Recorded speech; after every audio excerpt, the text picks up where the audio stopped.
Welcome back, Indie Game Fanatics, to our continuing Let's Play of the Rootrees Are Dead. Wasn't sure I was going to be able to get to this one today. Just home from work, but we're going to squeeze this one in before I got to go fix dinner. And try and get it out to you this evening. Now, I didn't see any comments yet in regards to what we could work on next. So what we're going to look at is I want to take a stab at Carl. I might have to look up how to lock in information.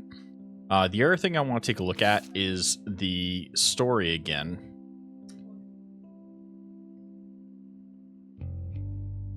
Like the video that we saw at the very beginning. Can we watch that again?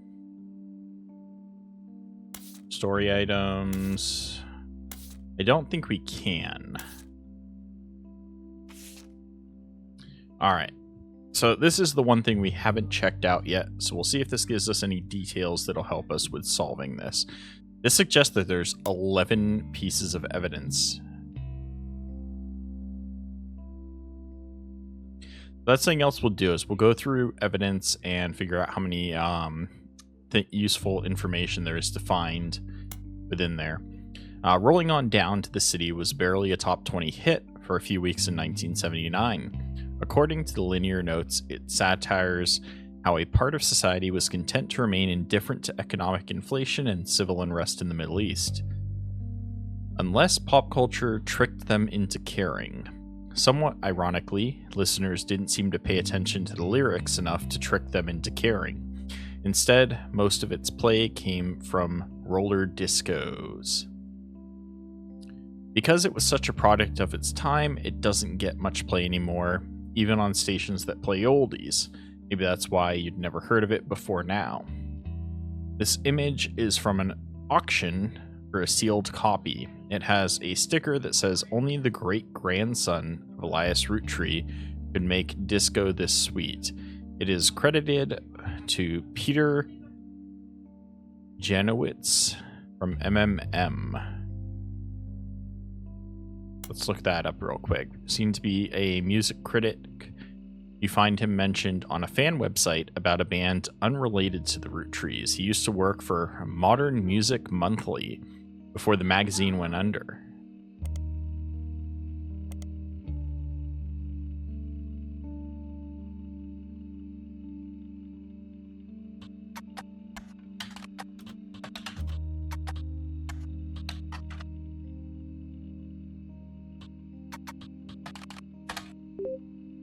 Modern Music Monthly has played host to many Roottree advertisements over the years for many of their products, including 5 pieces. They flood the results. It also suggested that we had a new piece of evidence here, I think.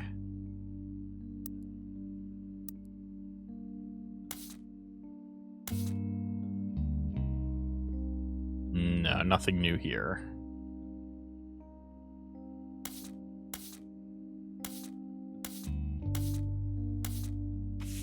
Alright.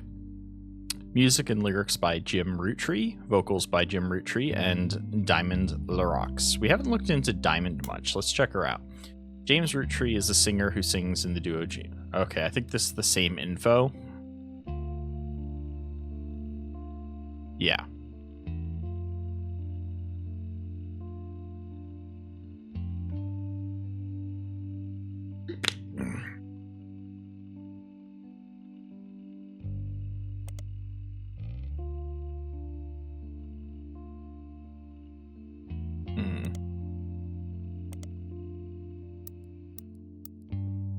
All right. Jim Roottree is on the notable Rootrees list. In your evidence, he will be marked on the chart with a star. The lyrics in this song contain no clues. Then what's the frickin' info?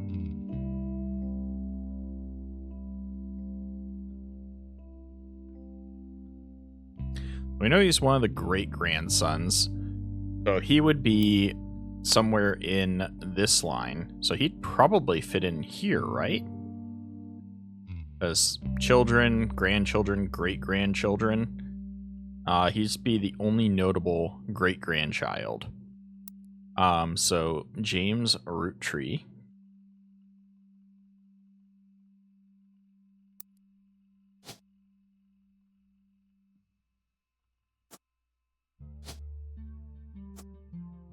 Spouse, what was her name again? Something, Evan LaRox.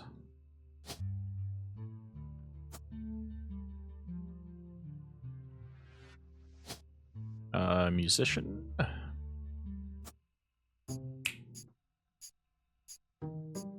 Okay, so now we know these 3 entries are correct and have been locked. Okay.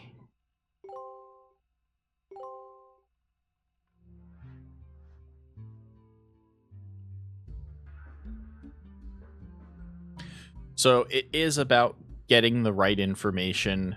Once you hit a certain threshold, it locks those in as being correct information.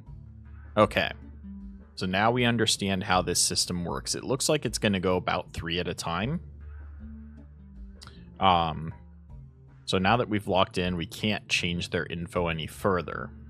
But we have confirmed that that is the Gwen, that is James, and that is Elias's information. So we are still missing her info, and that's probably just because I did not lock in what her career is. I could guess farmer, or housewife, if that's an option. But because we don't have 2 other ones filled in, it's not going to tell me if that's correct or lock in. But now I know if I can get 2 more that I think are right, then we'd be good. Like, we didn't guess Carl, which I'll put him as president. I'll put her as housewife for now. If we can figure out 1 more of these notables, then we can try to get it, sorted out.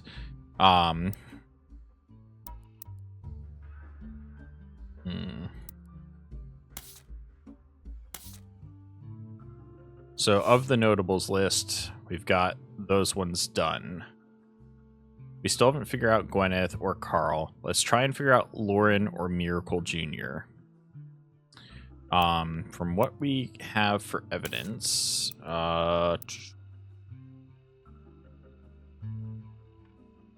Miracle's the televangelist who is part of the Miracle Network. Production company run by the Miracle Roottree Estate. Miracle Roottree Estate. It's quite bare bones, but has the following blurb. Witness the testimonies of Miracle's Roottree. Miracle Roottree arrived so late in his mother's life that doctors swore he wouldn't survive. Ooh. So, crap, no, that doesn't tell me anything. Problem is, when it comes to children, it's going to go from always family trees. It's supposed to go when they toss from here, oldest to youngest. So oldest is on the left. So it's very possible that this would be Miracle, because this would be the oldest one, and there's several children. So let's see if they mention more than one spouse or more than one sibling. A flyer for the 3 Generations of Miracles tour. The flyer is a few years old. It came out in 1996. The names listed are Miracle Jr., who is said to be world famous and gets top billings. Miracle Jr. is on the notable Rootrees list in your evidence. He will be marked on the chart with a star. Miracle Roottree, who the flyer says will make a special appearance. Ooh, so Miracle is actually Miracle Third and his wife Nicole, who are said to be the youth pastors. So you got a whole group of the Miracles.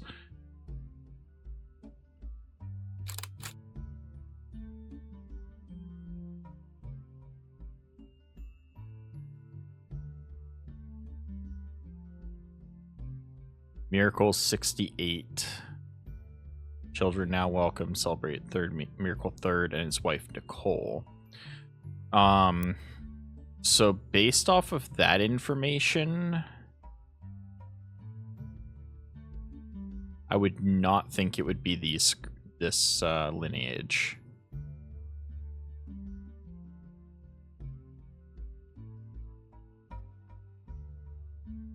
I would assume it's more likely from here, where this would be Miracle.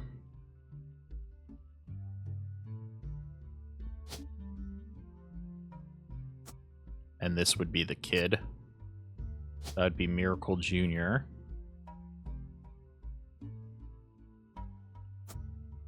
This would be the father, Miracle. And this would be Miracle the third. And then he would be the televangelist, which is not something here. So maybe public speaker. Since that didn't lock in, I'm missing something somewhere.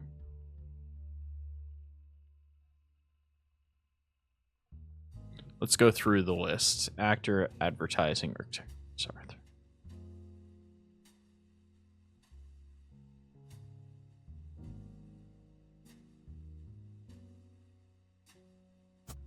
Like this one they mention as being like a youth pastor. Would it be a preacher? Ah. So we got the son, which means we're gonna get the father and the grandfather then.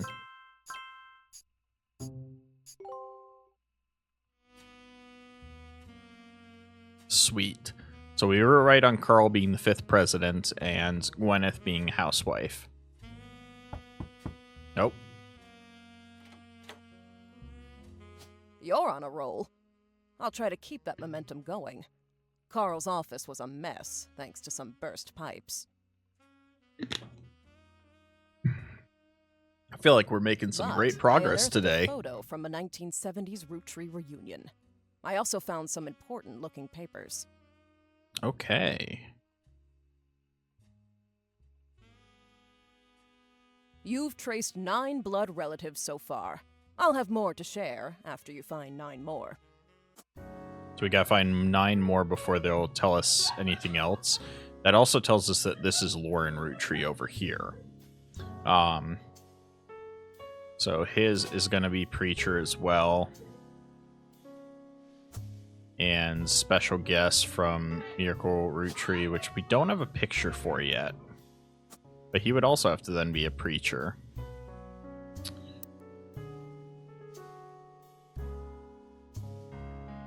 That was a really good piece of evidence, getting the miracles, learning about them.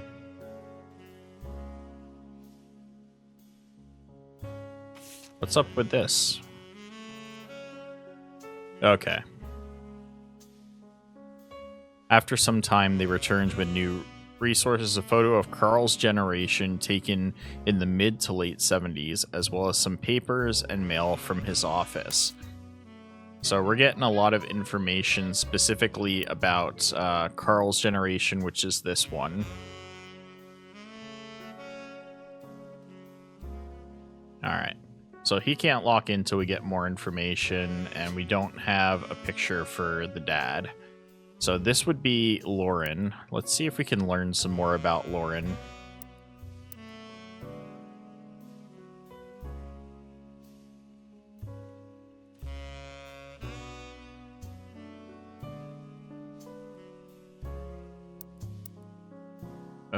Let's go back to our evidence. And I want to learn more about Lauren. Author, Lauren Roottree, a distant relative of the Roottree sisters, known for her book, A Life Between Wars. Alright, so that would mean Lauren is an author. We just don't have a picture of her, huh? Her book, A Life Between Wars. You do find that because the diary has been reprinted recently for schools, it's available in a lot of libraries. So we'd want to go search for periodicals then. Right?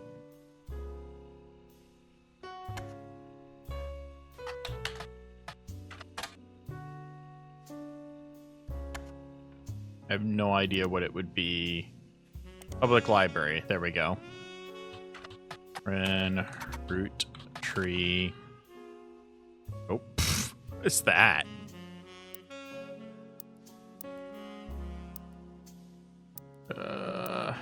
Life Between Wars, I think was the name.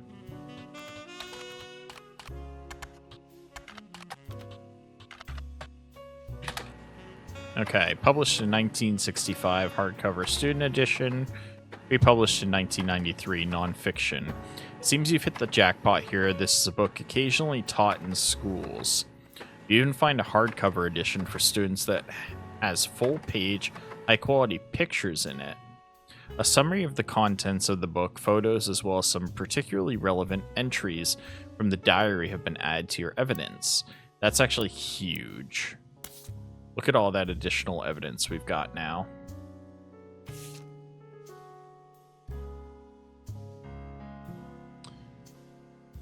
The below are notes and observations you made while skimming through Lauren Roottree's diary. Pages in A Life Between Wars. Lauren Roottree is on the nobles list. In your evidence, she will be marked on the chart with a star.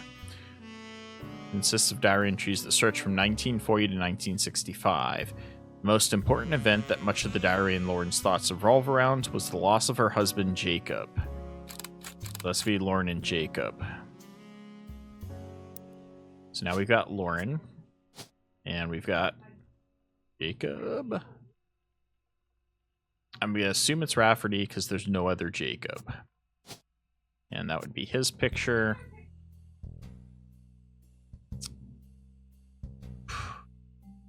We don't have enough.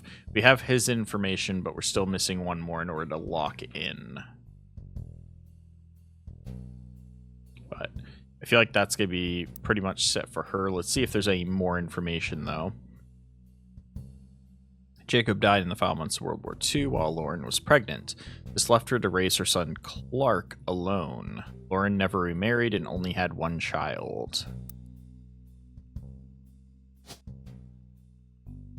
Clark Rafferty. Okay. Oof. Clark had a rough time. He's gone through 3 spouses.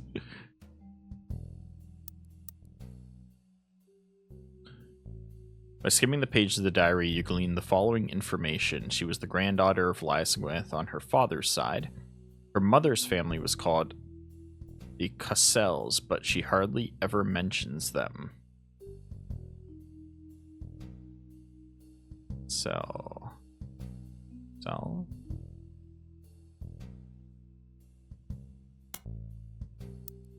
Her mother's side. Be Sarah Cassell.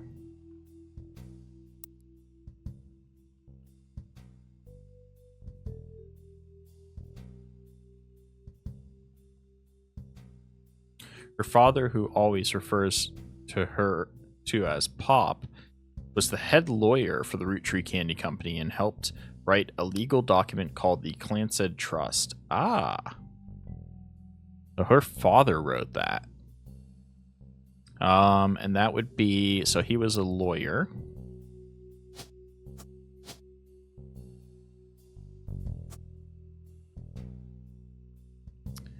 And who was he? Let's look into the Clansed Trust again.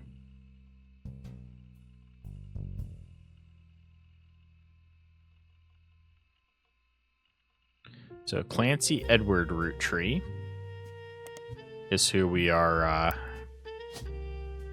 putting in here. Clancy Edward Roottree, lawyer. It's clear from the context the Rootrees have internal shorthand names for the different generations of their family. Interesting.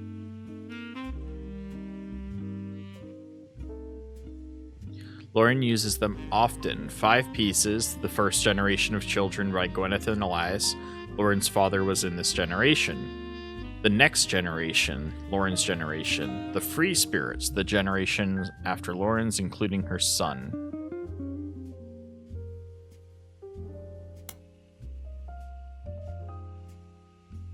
Alright, from marketing materials and various candy history sites, you learn that 5 pieces are iconic candy sold by the Roottree Company.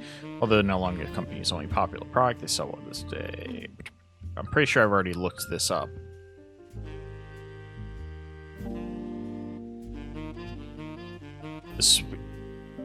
Charles Lee.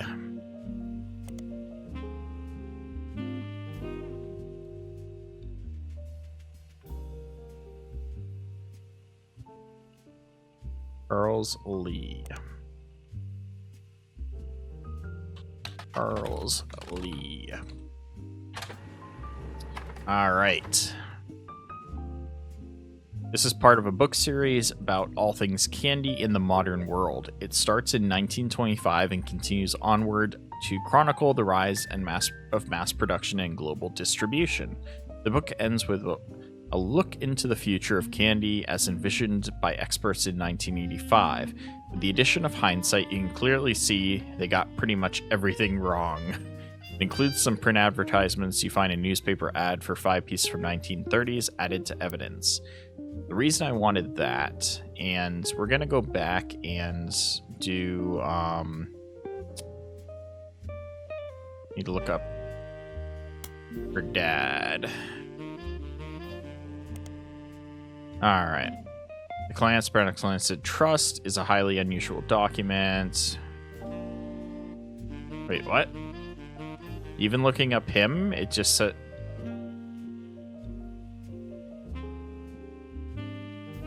Why does looking up Clancy Edward Roottree only bring up about the Clancy Trust instead of about him? Odd. Anyways, where's the 5 pieces? Advert. Alright, so this gives us some information for names. That's why I wanted this. You found an advertisement in the Sweet History of Candy Volume 2 by Charles Lee. It's from 1928, 6 years after the debut. It states that the flavors are inspired by their children, and the order is grape, elderberry, cinnamon extract, melon, and the newest flavor, Miracle Berry. So Miracle Berry is named after Miracle. Miracle Berry is a burst of beautiful blossoming blended berries. Try it today. What an interesting combination of flavors. So that also tells us about their names. So like when you're looking at the tree now, we're going to know that this person's name is going to start with a G. So let's look up Roottree, and then we're going to look for one that starts with a G. So Gwendoline Roottree is more than likely who this is. Next one's E.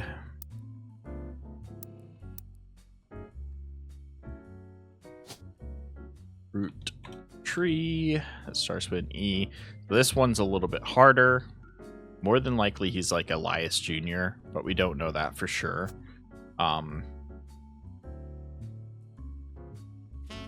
We already know the middle one's Clancy Edwards. And then the other M Roottree. We know it's none of those, so it's probably going to be Margolite Roottree.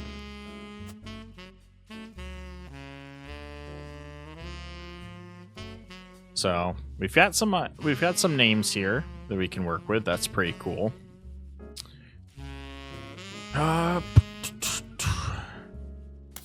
We've got a lot of... What is this? Alright. We got everything from this that we could, I believe. What is this? This was buried under a ton of other mail that Carl left in his inbox. It was a handwritten note attached that seemed personal.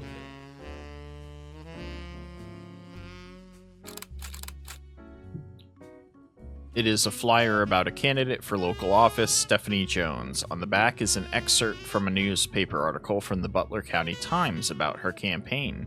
Stephanie may have grown up in an unconventional family to say the least, but in her words, it was still full of life. And now 22 years later, with a baby of her own due around Christmas, her message for voters is simple. Love is our future. The handwritten note says, Carl, I know we don't see eye to eye when it comes to the candy company, but if you could talk to your girls about putting out a statement supporting Stephanie, she could use the publicity your daughters bring. Don't let our conflicts spread to the next generation. CM.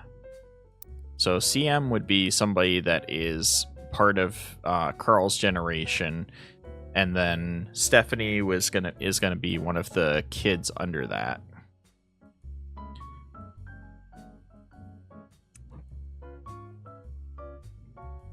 That. Sorry. It's a loud bang outside my apartment door.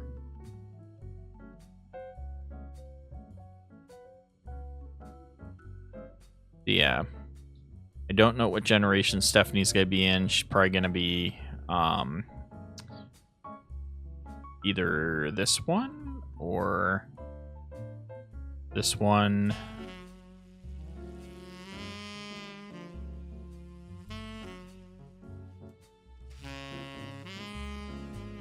I'm not sure yet. Not enough info there. But this will be helpful later on.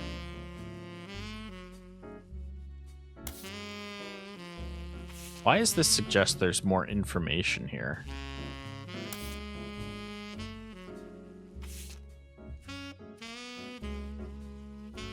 It's wild to me that it suggests that there's like... Alright.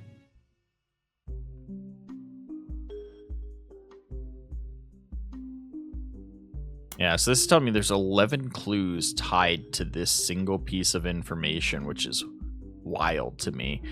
The only thing I could think of as to why that is like they consider maybe like things like saying how many years later, CM, Stephanie, you know, very specific details are tied to other clues.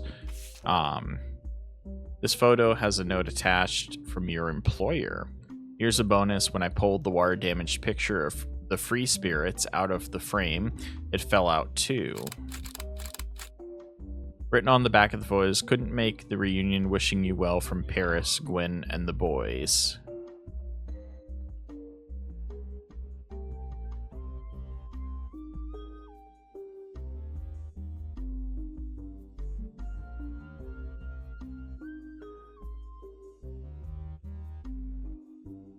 That's from your employer. Here's a bonus. When I pulled the water damaged picture frame, this fell out too.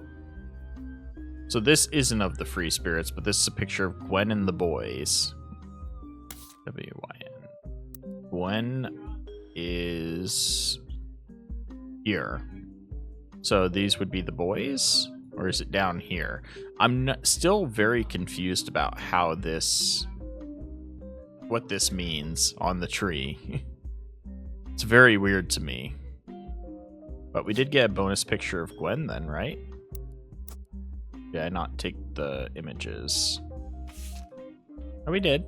The yellow hair there, that'd be another picture of Gwen.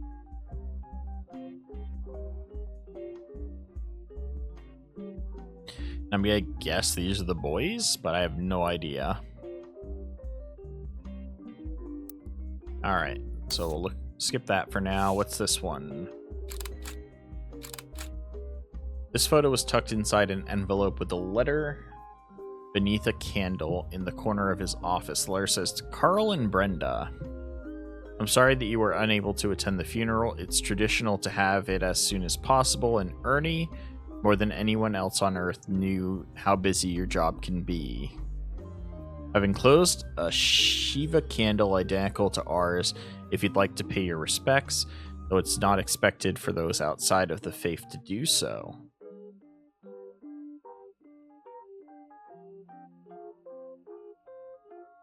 So Ernie is somebody who's passed.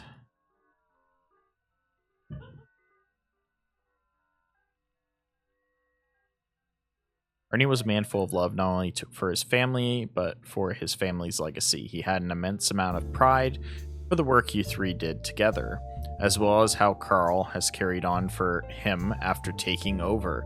So Ernie was the 4th president, I'm guessing.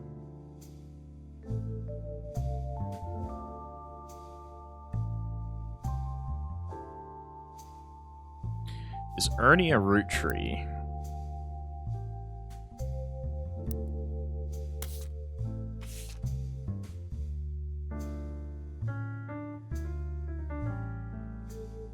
No.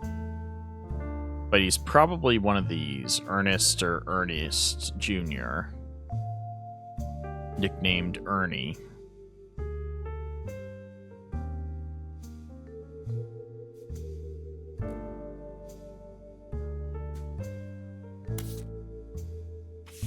Interesting.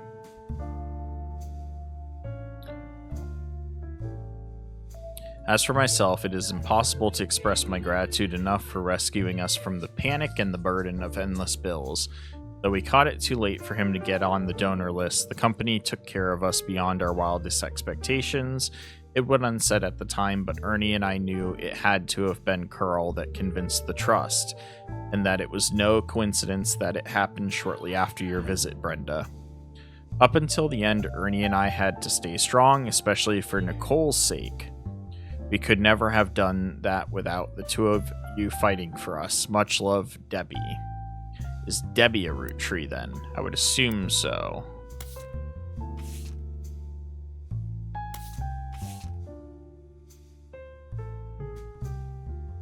Could be Deborah Bean.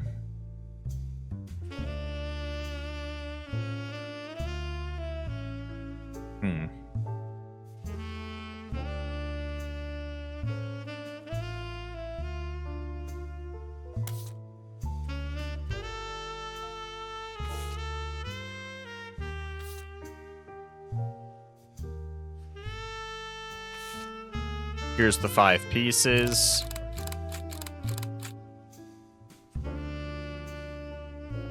Lauren's diary contains some labeled pictures. This is the 5 pieces.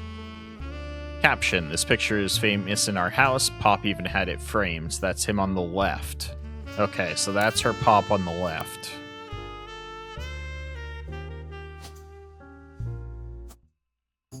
Got it.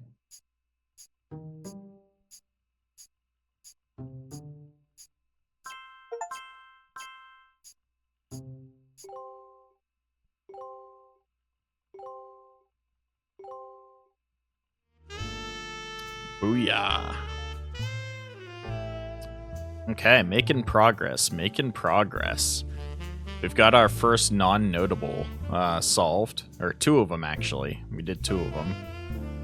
Alright, so I'm going to continue on with this piece of information next time, guys. I've got to run, but I hope y'all have a fantastic rest of your day, and I will see you again next time.